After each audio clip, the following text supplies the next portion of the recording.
시장 경제의 기본은 숫자예요. 그리고 믿음이 있어야지 끝까지 가봐야 될 일이긴 한데, 만약에 이것이 정말로 고의적으로 분식회계를 한 거라고 드러난다면 상당히 벌을 세게 줘야 됩니다.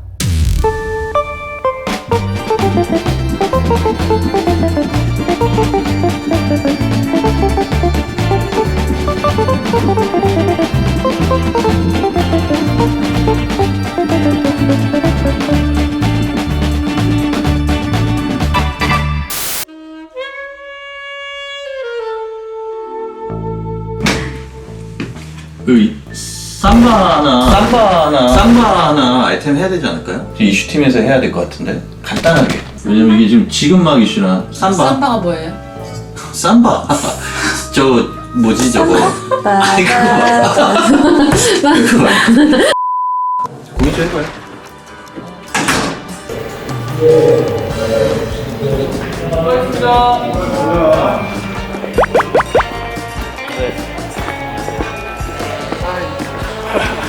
너무 어려워가지고 내용이 못 알아듣지 못하게 설명드리고 막 이러시는 거 아니야?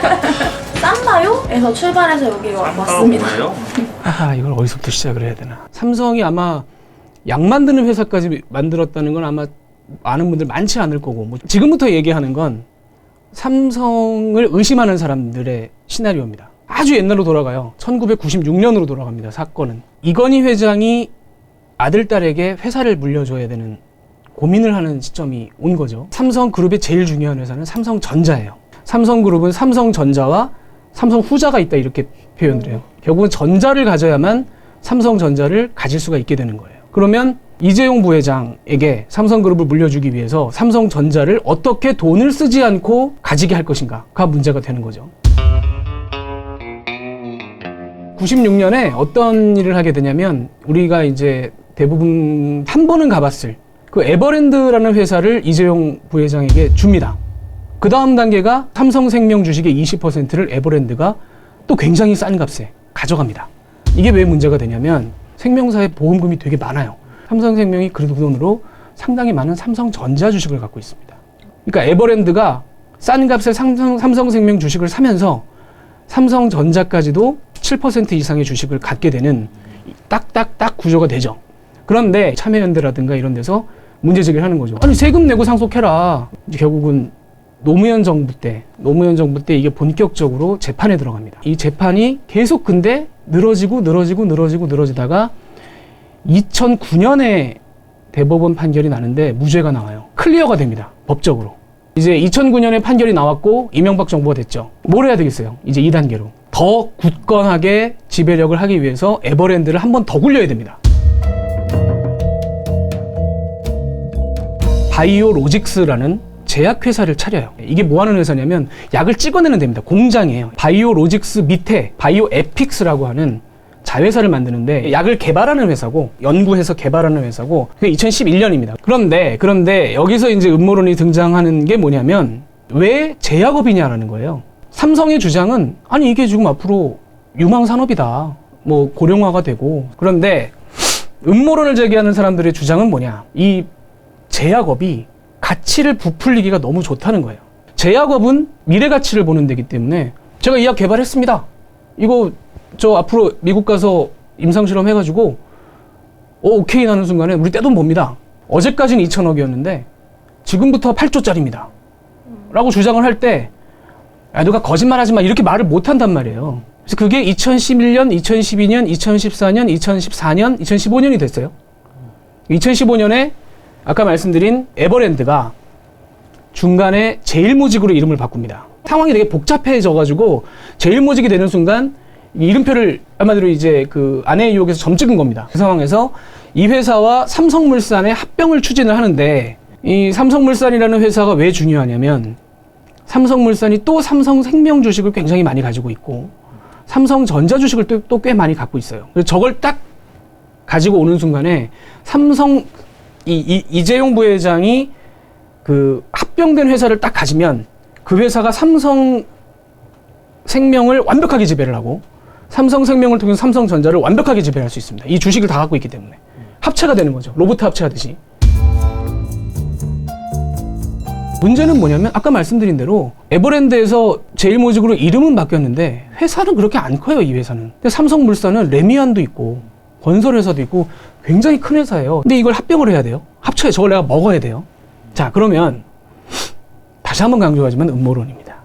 다시 여기까지 쫓아오셨죠? 여기까지 쫓아오셨죠? 그런데 현행 법으로 합병을 할 때 자, 내가 100원 갖고 있고 네가 300원 갖고 있으면 3배 많잖아요. 그럼 1대3으로 합병을 하는 게 맞잖아요. 근데 법으로는 그렇게 안 돼 있어요. 주식시장에서 주가가 얼마냐로 평가를 하게 돼 있어요. 아까 말씀드린 제약회사의 어떤 가능성이 있다라는 것과 저 회사는 이재용 부회장이 오너기 때문에 대주주기 때문에 저걸로 뭔가 할 거야 라는 기대감 때문에 주가가 계속 올랐어요. 삼성물산이 자산은 4배 더 큰 회사인데 덩치는 4배가 더 커요. 그냥 덩치만 놓고 보면. 근데 주가로 놓고 보면 3분의 1인 거예요. 그러니까 오히려 제일모직 한 주와 삼성물산 0.35주를 바꾸게 된 거예요. 중요한 게 어디가 됐냐면 국민연금이 돈이 많잖아요. 국민연금 지금 웬만한 대한민국 회사의 2대 주주, 3대 주주입니다. 투자를 해야 되잖아요. 그래 불려야 나중에 우리한테 연금을 줄 수 있으니까. 근데 국민연금은 당연히 양쪽에다 주식을 갖고 있죠. 그러니까 당시에도 사람들이 전부 국민연금을 쫙 본 거죠. 근데 국민연금이 당시에 회의를 하는데 공개를 안 합니다. 이게 공개를 안 하고 결국은 찬성을 했어요. 그래서 이제 합병이 된 거죠. 근데 지금 뭐 여러분들 다 내용 알고 있지만 박근혜 전 대통령 2심 재판에도 그 얘기가 나오는 거예요. 그거를 박근혜 전 대통령이 해주라고 했고 당시에 보건복지부 장관이 그걸 밀어붙였고 1대 0.35가 아닌 걸 알면서 국민연금 안에서 이 부풀린 자료를 가지고 오케이를 해줬다. 자, 그렇다면 국민연금 내부에서 이걸 가지고 얘기를 할 때 뭘 갖고 얘기를 했냐. 바로 제약이었던 거예요. 이걸 얼마로 평가를 해야 되는 거냐, 지금. 당시에 장부가가 3천억 원 정도였거든요. 이게 정말 3천억이냐. 예를 들면 뭐 부동산도 뭐 어디 부동산이 있는데 장부에는 뭐 500원 적혀 있는데 가서 보니까 거기 좋은 땅이야. 500원짜리 아니었어. 이렇게 얘기할 수도 있는 거고. 그러면 이제 그 과정에서 그 제약회사의 평가를 다시 해봐야 되는 거죠. 제가 정확한 숫자가 기억이 안 나는데 8조인가 9조인가 평가를 했어요. 바이오로직스를. 그러면 장부가보다 한 30배 가까이. 근데 그럴 수 있어요. 그럴 수 있죠. 그 회사가 그동안 정말로 열심히 약을 개발해서 정말로 전 세계를 확 당길 모든 사람들이 저 약 좀 나 주세요라고 손을 들 만한 약을 개발했다면 근데 그 근거가 뭐냐? 지금까지 나온 얘기로는 국민연금이 그 얘기를 할 때 근거가 없어요. 자기들 내부에 삼성에서는 6조 5천억 정도로 해서 이제 이 얘기가 끝난 걸로 되고 2015년 말이 된 거예요. 합병을 했어요. 이미 합병을 했고 이제 제약회사의 문제가 불거집니다. 여기서부터 복잡해지는데 이걸 어떻게 쉽게 설명하느냐의 문제가 발생을 하는데 자, 옛날에 처음에 2011년에 이 회사를 만들 때 사실은 비밀계약이라기보다는 밖으로 알려져 있지 않은 계약이 하나 있었어요. 삼성은 약을 만들어 본 적이 없잖아요. 그래서 미국에 있는 회사 하나랑 계약을 합니다. 우리하고 합작을 하자. 길잡이가 되줘라는 애가. 대신 2018년 6월까지 내가 보고 있다가 저 회사 잘 됐네, 잘 컸네, 잘 익었네 저 회사가 이런 생각이 들 때 50% 마이너스 1까지 주식을 주겠다. 헐값에, 싼값에. 근데 그 계약은 잘못된 계약은 아니에요. 많이 그렇게 계약을 해요. 근데 그 얘기를 안 하고 있었어요, 삼성이. 그러니까 밖에서 볼 때는 저 회사는 전부 삼성 건 줄 알았던 거예요. 근데 그걸 얘기를 안 하고 있었어요, 삼성이. 무슨 얘기인지 알겠죠? 그 회사한테 언젠가 저 자회사의 절반 정도가 뚝 떨어져 나갈 수 있다는 얘기를 삼성이 안 하고 있었던 거예요. 지금 음모론을 얘기하는 사람들은 의도적이었다. 삼성 얘기는 아니다, 이건 실수다, 단순히 실수다. 그런데 2015년 말에 갑자기 삼성이 그 회사가 50%를 가져갈 것 같아 라고 발표를 하는 거예요. 합병 후에. 그렇죠. 합병 후에. 근데 그렇게 되면 저 회사는 내 자회사가 아니고 거의 공동경영 같은, 왜냐면 이사회도 발반식하기로 했거든요. 다시 계산을 해봐야 돼. 왜냐면 쟤한테 50%를 띄워주면 그 금액이 얼마가 될지 이런 걸 다 계산을 다시 해봐야 돼. 그러니까 다시 계산해볼게. 이렇게 된 거예요. 갑자기 회계회사가 이 회사는 계산을 해보니까 4조 5천억 정도는 되는 것 같습니다.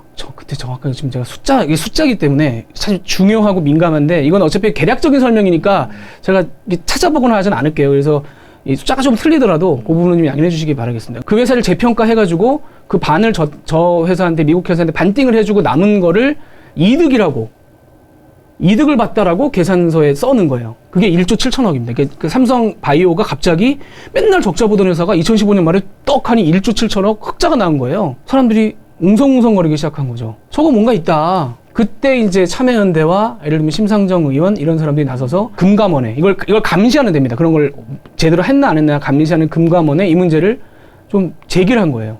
봐달라고. 그래서 금감원이 이제 이거를 계속 들여다봤죠. 아까 말씀드린 대로 너무 복잡해요. 사안 자체가. 근데 갑자기 5월 달에 금감원이 이거는 회계장부를 조작한 거다라고 결론을 냅니다. 그래서 이제 그걸 금융위로 가져가요. 왜냐하면 금융위에서 마지막 최종 판단을 받아야 돼요. 이게 맞나 틀리나.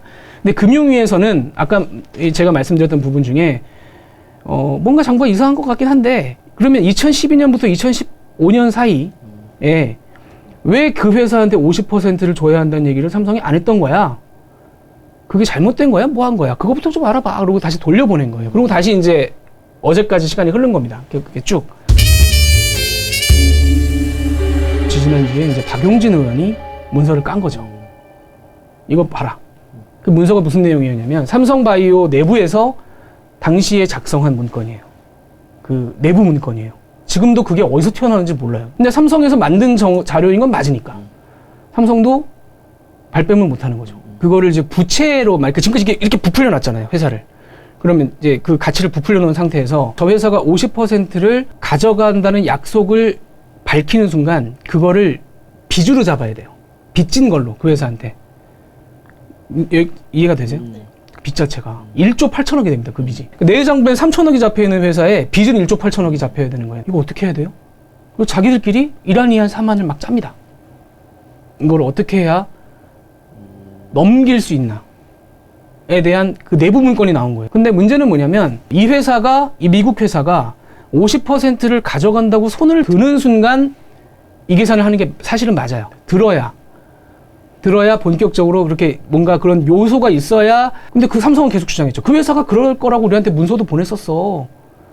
그래서 내가 반영한 거야 라고 주장을 해왔는데 그 삼성바이오 내부 문건에 뭐라고 써있냐면 그런 적은 없는데 라고 써있는 거예요. 그러니까 이게 자기들 말하는 거랑 어긋나는 내용들이 여기 막 적혀 있는 거예요. 너네 이렇게 벌써 계획서가 있어야, 너네가 의도를 갖고 쓴 계획서가 있고 이대로 실행이 됐잖아. 그럼 너네 고의로 한 거잖아 임마 라고 얘기할 때 아씨 저걸 누가 준 거야 뭐 이렇게 되는 거고, 50%를 줘야 한다는 거를 공시 안 한 건 그건 실수라고 봐도 그날 그 2015년 말에 장부 이렇게 쓴 거는 너네 고의로 한 거 인정. 그래서 앞으로 거래하지 마. 그리고 이거에 대해서 상장 폐지를 할지 금융거래소에서 주식을 뺄지는 거래소에서 이제 다시 판단을 하게 되겠죠. 누가 볼 때는 음모론인 거고, 누가 볼 때는 저게 진실인 거고, 누가 볼 때는 삼성의 주장이 진실인 거고, 삼성의 어떤 속셈이 따로 있다고 볼 수도 있는 거고, 이건 굉장히 다면적인 사건입니다. 그래서 의미가 있는 거고, 일부 언론들이 이걸 놓고 되게 걱정들을 하죠. 뭐 한국 바이오 산업이 죽는다, 뭐 투자자들 곡소리 난다. 끝까지 가봐야 될 일이긴 한데 만약에 이것이 정말로 고의적으로 분식회계를 한 거라고 드러난다면 상당히 벌을 세게 줘야 됩니다. 미국에서 한 15년 전쯤에 앨론이라는 회사가 되게 한번 문제가 크게 된 적이 있어요. 이게 에너지 회사였는데 이 회사가 그런 회계 부정을 세게 했어요. 그때 회계 부정한 금액이 얼마였냐면 우리나라 돈으로 1조 7천억이었어요. 미국은 그런 짓 하면 정말 박살을 냅니다. 그 회사 CEO는, 그 회사의 회장은 24년 6개월인가를 받았어요. 징역을. 그러다 감옥에서 죽었습니다. 감옥에서 죽었고, 사장도 24년을 받았어요.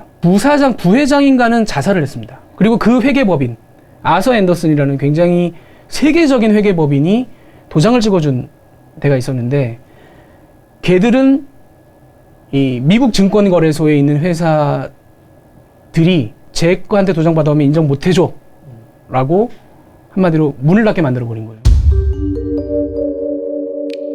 물론 돈 버는데 자꾸 도덕적인 가치를 들이대야 되느냐라는 부분에 대해서는 또 문제제기를 하는 분들이 있겠지만, 이 회사를 상장 폐지하는 것과 상장 폐지 안 하는 것이 우리 경제와 우리 주식시장과 우리 시장 경제에 어느 것이 더 이득인가에 대한 깊은 고민을 사실은 해야 되겠죠. 시장 경제의 기본은 숫자예요. 그렇잖아요. 그리고 믿음이 있어야지. 저 사람이 나를 안 속인다는 믿음이 있어야 경제 활동이 활발하게 벌어질 수 있고 쓸데없는 비용 안 들어가죠. 그런 점에서 회계장부를 정말로 고의적으로 손을 대서 또 대한민국의 뇌로라 하는 1위 기업의 시가총액도 엄청나게 큰 회사가 회계장부를 만약에 정말로 고의적으로 조작을 했다라고 한다면 이건 단순히 한 회사나 한 그룹의 문제를 떠나서 우리나라 시장 경제에 대한 테스트라고 저는 생각을 해요. 이걸 제작할 수가 있을까? 그러니까. 지금 그냥 듣고 두 사람만 알고 그냥 아 그렇구나라고 넘어가요. 킬. 아이템 킬. 자, 수고하셨습니다. 감사합니다 선배. 킷. 어떻게든 살려보겠습니다. 고생하셨습니다. 네, 안녕하세요. 감사합니다. 감사합니다.